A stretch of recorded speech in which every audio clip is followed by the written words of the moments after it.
কি খাচ্ছিস? রুটি। এত রুটি? আচ্ছা, তার সাথে কি তরকারি? আজকে রুটি আর ভেন্ডি আলুর তরকারি আর ডিমের পোচ। কেমন লাগলো না? তোমাদের জন্য একটু দিচ্ছি, খেয়ে নাও। কেমন খেতে? ডিমের পোচটা খেতে যা লাগবে না দেবে। কি কি খাবি?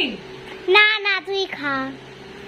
সকালের ব্রেকফাস্ট এই যে দেখতে পাচ্ছ, এতগুলো রুটি, ভেন্ডি আলুর তরকারি আর ডিম পোচ। দেখো এত খেয়েও আমি এত রোগা। রোগা কোথায় আছিস? মোটাই তো আছিস। কোথায় রে? আমি কি রোগা? দেখ হাড় বেরিয়ে গেছে আমার, ওই জন্য বেশি বেশি খাচ্ছি। ডিম এতগুলো নিয়েছি। এতগুলো কে খাবে?